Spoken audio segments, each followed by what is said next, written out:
Welcome to the deep dive. Today, we're not just looking at a painting. We are pulling back that famous gilded curtain on one of the most recognizable icons of Viennese modernity, Gustav Klimt. Hmm. We're really trying to move beyond the easy glamour of something like The Kiss to understand the surprisingly gritty foundation that made his whole artistic revolution even possible. Exactly. Our mission today is to take a really deep dive into the sources that define Klimt's career. Mhm. We're synthesizing, all these details on his working-class childhood, his grueling technical training, his early career as basically an architectural decorator, Right. and then finally his ultimate artistic rebellion. What we really want to uncover is the incredible, almost paradoxical discipline that enabled his later flights of, well, gold-plated fantasy. And what we found, right off the bat, is this fascinating contradiction. We all know him as the master of the golden phase, right? The man whose art just shimmered with opulence. But our story doesn't begin in some grand velvet-draped studio. It starts in 1862 in this scrappy industrial suburb called Baumgarten. Life there didn't smell like fine oil paint and perfume. It smelled like coal smoke, sawdust, and melted brass. And that's the essential hook, isn't it? And we're looking at this almost poetic symmetry of his life.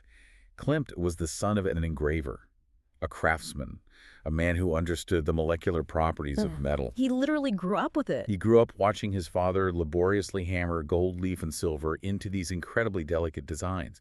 And that boy, the one born into the grime and the rigor of the workshop, becomes the man who takes that same precise working-class material gold and uses it to make emotion, sensuality, and spiritual transcendence eternal. So why is this journey so crucial for you, the listener?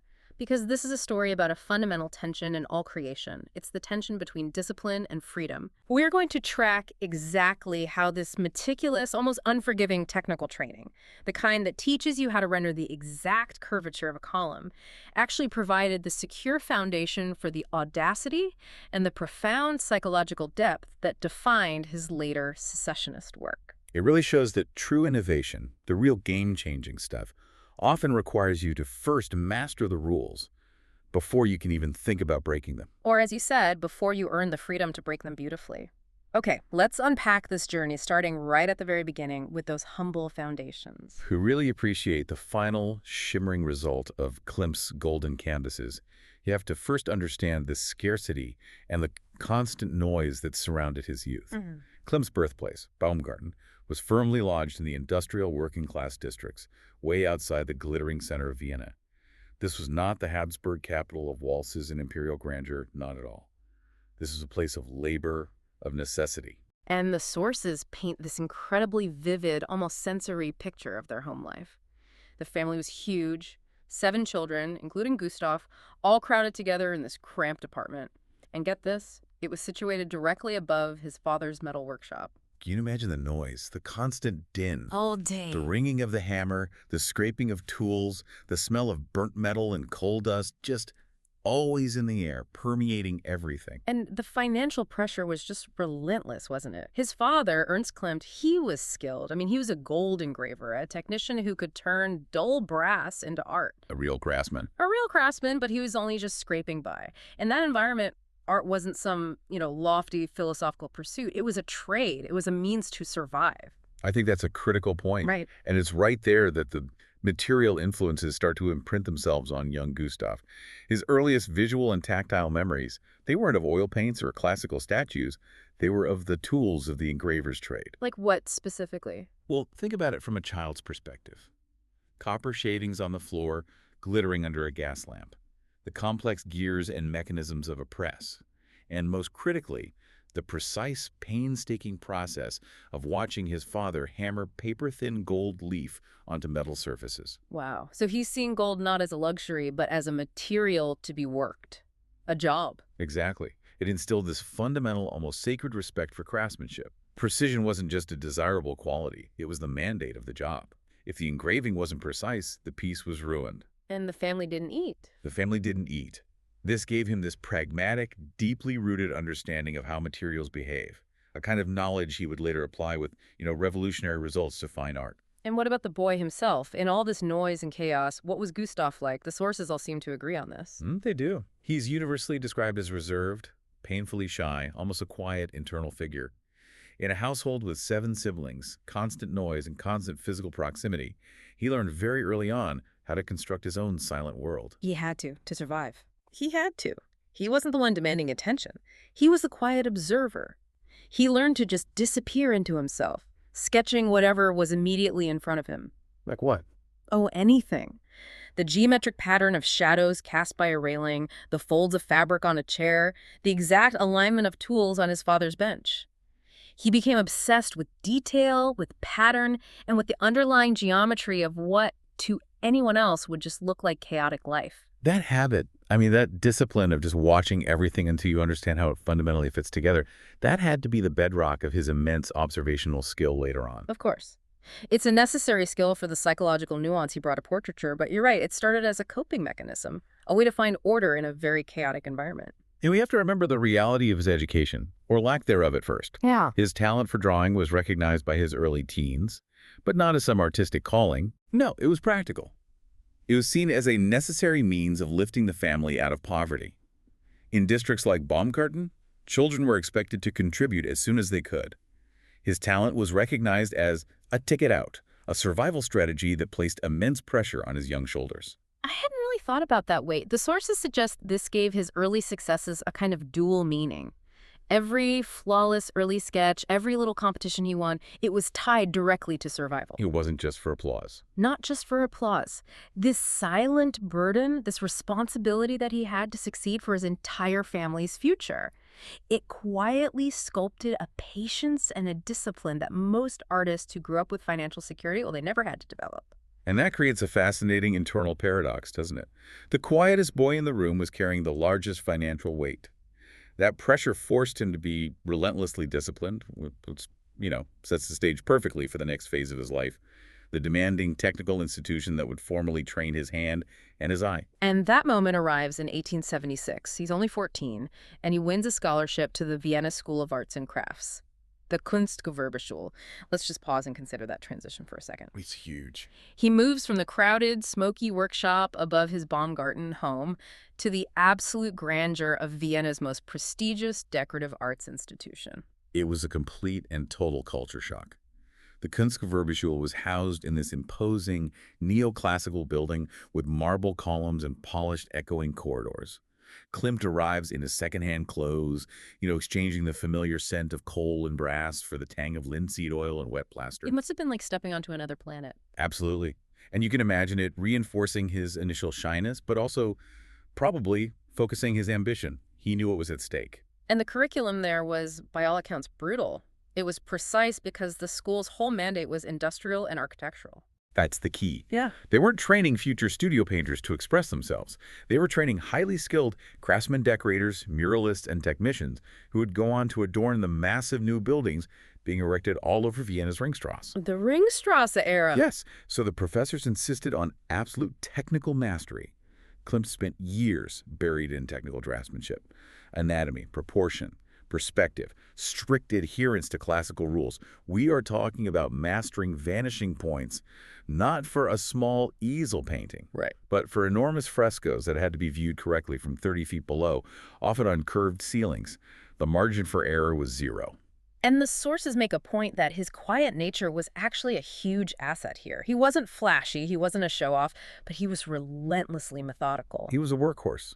Art historians recall him as the quiet genius who just always handed in flawless assignments. He was focused on line-by-line perfection, learning the rules so thoroughly that they became second nature, like breathing. You mentioned the curriculum was architectural. Let's dig into that a bit more because that seems so central to his later work. It's everything. They were taught architectural thinking. The course forced students to conceptualize art as inseparable from its environment. You couldn't just design a figure in a vacuum. You had to consider the wall, the cornice, the light source, the structural symmetry, the entire building. So the art had to serve the architecture. It had to harmonize with it. It couldn't dominate. The building was the canvas, and you were filling in a piece of a much larger puzzle. I remember one source describing a very specific type of assignment they had, designing a decorative frieze for a civic building. And that assignment explicitly demanded that the student balance rigid geometry, the necessity of repeating in symmetrical patterns to fit the architectural frame with artistic, often allegorical, whimsy. And that tension is right there, isn't it? That's the first real visible clue to his mature style. The architectural constraints instilled a geometric framework. A kind of grid. Yes, a grid. A grid that would later underpin his most highly abstract patterns. The structure was like the cage that allowed the ornament to sing. A perfect way to put it. But even within this incredibly strict classical environment, the seeds of artistic rebellion were being planted. Quietly. How so? His curiosity couldn't be entirely constrained by the syllabus. That's right. So while he's submitting these perfect classical studies to satisfy his professors, he's secretly studying Art Nouveau. He was fascinated by contemporary prints and magazines, which were often smuggled in from Paris. Smuggled in. Well, they weren't exactly on the approved reading list. And these magazines showcased decorative swirls, stylized figures and forms that were slightly, eroticized, the very things his conservative professors denounced as decadent. So this was a quiet subversion running in parallel to his official training. Exactly. And he began experimenting privately with materials that weren't strictly fine art, like gold leaf and textured gesso surfaces. This sometimes earned him a cautionary frown from the faculty. He was taking the material knowledge he got from his father's metal shop And applying it to the canvas. He was treating the canvas almost like a sheet of metal to be embossed and gilded. He was breaking down the barriers between craft and art before he even knew that's what he was doing. And what he was really learning was this essential lesson, that technical mastery provides you the license to defy expectations later. It doesn't constrain you. It liberates you. Yeah. He built his foundation so solid, his grasp of anatomy and perspective became so flawless that when he eventually flattened his figures and smothered them in gold, critics couldn't just dismiss him as incompetent. They had to acknowledge him as a deliberate revolutionary. That discipline, it became the foundation for all the audacity that came later. So Klimt graduates. He's not just a painter, he's a technical master of architectural decoration. And he emerges onto a Vienna that is just booming. Perfect timing. It's the height of the Ringstrasse era in the 1880s. The city is actively showcasing its neoclassical glory, and they're demanding these massive commissions for new public buildings. Klimt's timing and his specific skill set were perfect. And this immediately leads to the formation of what they called the Little Dream Team, which was so crucial for his early career, the Company of Artists. It was comprised of Gustav, his brother Ernst, and their friend Franz. And they just start getting work immediately. Immediately. They were hired to beautify Vienna's booming skyline, tackling these monumental projects that required an incredible coordination of artistic skill and absolute architectural discipline. The scale of these early commissions is, honestly, it's hard for us to comprehend today when we're so used to looking at easel paintings in a gallery. Oh, completely. They were painting theater ceilings, massive stairwells, and allegorical figures placed high up on newly built institutions like theaters and museums. These weren't intimate studio works. They were grand public statements of empire. And this process had to have profoundly shaped his visual language. It taught him the monumentality of space, right? It did. His work had to be dictated by the arch, the cornice, the column. He learned that light, symmetry, and balance interact directly with architectural discipline. His art had to fulfill a function that was dictated by the building's geometry. He was a collaborator, not a soloist. There's that quote from one of his professors who reportedly remarked later, "Klimt sees structure in chaos." And that's what this period taught him. He learned to merge complex ornamentation, classical symbolism, and narrative in a way that ensured every corner of a space told a coherent story, but always within the parameters set by the architect. We can see this so beautifully in his first major commission for the Burgtheater, where he painted a series of allegorical panels. Representing drama, tragedy, comedy, the classical themes. And if you look at the drafts for those, they are impeccably classical. They are exactly what the school trained him to do. But even there, you see these subtle signs of his future style starting to emerge. The figures are slightly elongated. Yeah, and the lines flow with this dramatic energy. And there is a noticeable, almost obsessive fascination with decorative detail that seems to threaten to overshadow the main narrative. The pattern on a robe is almost as important as the face of the figure wearing it. And this ties right back to his fascination with materials. He began incorporating architectural moldings and repeating geometric patterns directly into his figurative designs. There's this beautiful tension that gets created, the fluid, sensual human form contained and framed by the rigid structures of geometry. He's wrestling with that dichotomy of order and passion right there on the ceiling for everyone to see. He is. And this naturally leads us to the most critical material influence of his life, Byzantine mosaics. Now, he didn't actually travel to see the famous mosaics in Ravenna until much later in his life, right? That's right, not until 1903. But he studied high-quality reproductions of them incessantly in Vienna. And this was a turning point. He realized that in those ancient mosaics, gold wasn't just decorative paint.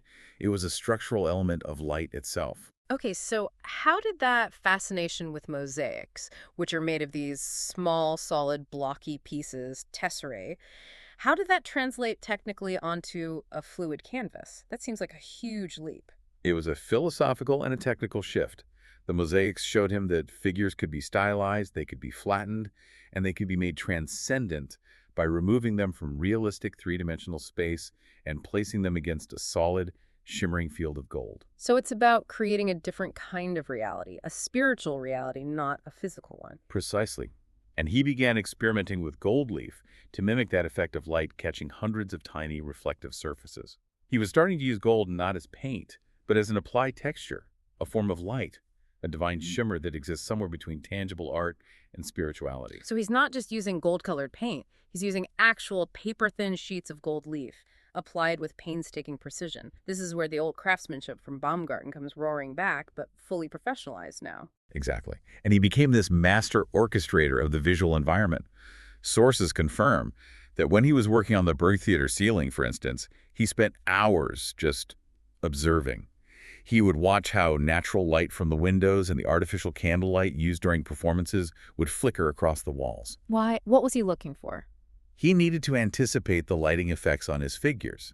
He was aiming for an inherent internal luminosity in the work itself, even before the house lights came up. He was learning how to paint light itself. This whole period just solidifies that concept for me. The architectural discipline forces the craftsmanship, and then that same craftsmanship is what makes his later radical decorative effects even possible. It's all connected. As Klimt's public reputation and commissions grew, his private life intensified with both incredible success and profound tragedy. Yeah, that partnership with his brother Ernst was so important. It was more than just a business arrangement. It was that silent pact they had to lift the family out of that Baumgarten poverty. Every successful commission was survival. It was a step towards security for everyone. And Ernst was just vital to that. He was the administrator, the one who handled the crushing burden of contracts, deadlines, and client demands. He essentially shielded Gustav, freeing him to focus purely on the creative and technical execution. But that shield eventually shattered. The sources confirm a period of deep personal loss for Klimt, with the deaths of several family members culminating in the sudden death of his brother Ernst in 1892. And his father died in the same year? In the same year. The loss of Ernst, his partner, and his shield against the world. It was a seismic event. And that trauma injected a deep, undeniable sensitivity to human fragility and mortality into his work. You can really see his art start moving away from that detached classical allegory toward a much more intense psychological exploration. Absolutely. We start to see this profound emotional resonance in his later portraits of women, where you have vulnerability, strength, sensuality, and sorrow all coexisting in the same figure. And that new emotional depth was fed by his intense, almost private observational habits. We know he wasn't a social butterfly, he didn't do the cafe society thing, but he was constantly soaking up the world around him. He had this habit of walking the labyrinthine Vienna streets at night with a small sketchbook. And these weren't grand architectural studies anymore. They were quiet, personal meditations on his visual vocabulary. What was he drawing? Everything and nothing. The stark shadow cast by a gas lamp, the precise texture of a passerby's coat, the worn pattern of pavement stones. He was collecting visual data, cataloging the geometry of the everyday. And that data later gets synthesized into the complex, dreamlike backgrounds of his compositions. That's it. And he also developed this fascination with the mundane ornamental elements of daily life textiles, wallpaper, delicate lace, embroidery. These informal studies directly fed the ornamental language that was about to just explode in his work. He was fusing the gold leaf he'd seen his father handle with the decorative patterns he saw on the clothing and furnishings of the women of Vienna. And all of this is happening in turn-of-the-century Vienna, which was I mean, it was the ultimate intellectual crucible. It really was. You have electric trams symbolizing rapid industrial change. You have Freud just down the street publishing his theories on the unconscious mind. You have these opulent, glittering cafes right next to grimy, struggling streets. The city was a city of contradictions. And Klimt was constantly observing the human behavior within it.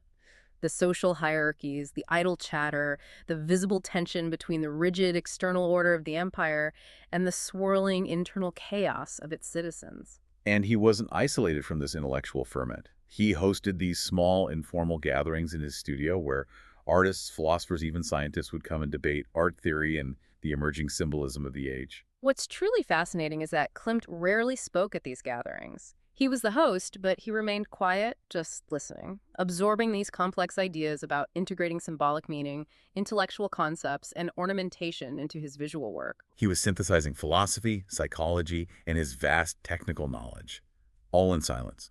And he was realizing that traditional academic art was utterly incapable of capturing this modern, complex world he was living in. So all this pressure, the grief, the intense observation, the intellectual synthesis, it all leads to this necessary, inevitable professional explosion. The leap to secession. Right. The constraints of the academic tradition and that constant need for safe public approval for commissions, it finally became suffocating for him. The Viennese Secession, which they formed in 1897, was their official manifesto against those rigid academic conventions. And what were those conventions? They demanded historical realism, predictable allegorical narratives, and an outright rejection of anything purely decorative or overtly sensual. It was a very conservative world. Very. And the secessionists, led by Klimt, wanted a total art Gesamtkunstwerk, where all arts, painting, architecture, design were united. And they prioritized ornamentation, symbolism, and emotional nuance above all else. And this finally provided the formal platform for Klimt's true passions to emerge. He was finally free to reject the narrative demands of the empire and focus on the psychological reality that lay just beneath the surface. So the secession provided the intellectual context, the justification, but it was Klimt who provided the visual revolution that followed. By the early 1900s, his style just shifts dramatically. It's a complete break. A complete break. The meticulous technical knowledge he gained from his architectural training is now deployed in service of full audacity. And gold leaf moves from being an experiment to becoming utterly central. It defines the golden phase. Let's get technical here for a moment because we need to understand how he was using gold. This wasn't just a stylistic choice like picking a new color. It was a deeply technical commitment. He used gold as a method of transcendence, creating canvases that radiated this internal luminosity. How did he actually achieve that effect? It was incredibly laborious and precise, and it harks right back to his father's trade. He employed techniques that were more akin to medieval manuscript illumination or Byzantine icons than to modern painting. So what did that look like, practically?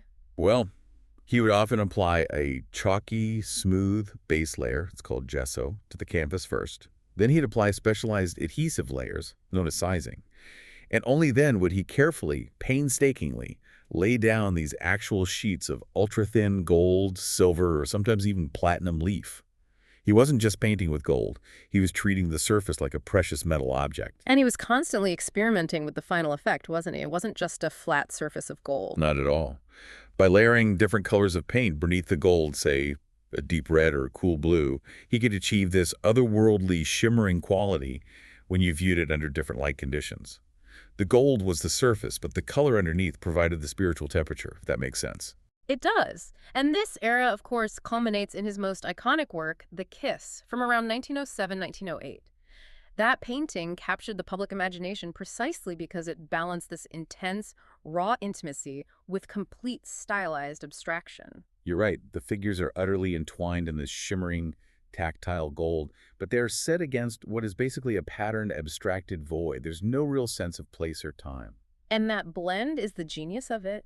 The gold symbolizes transcendence and eternity. It removes them from our temporal reality. The intricate patterns, which borrow so heavily from his earlier textile studies and the mosaics, they create this kind of sacred container for an extreme human passion. He completely flouted traditional three-dimensional representation. He prioritized flat decoration and symbolic intensity over any kind of realistic depth. However, this radical departure led directly to a massive scandal, which often overshadows the works themselves. And this is where we have to talk about the faculty paintings.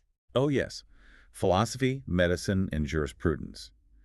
These were enormous, incredibly prestigious commissions for the ceiling of the Great Hall at the University of Vienna. And these were supposed to be safe, classical allegories, right? Celebrating the Enlightenment and the progress of the university's main disciplines. But that is not what Klimt delivered. Not even close. They were attacked relentlessly by the public, the press, and the conservative academic establishment. The backlash was just venomous. What were the specific criticisms? Critics accused him of exaggerated sensuality, perversity, and indecency.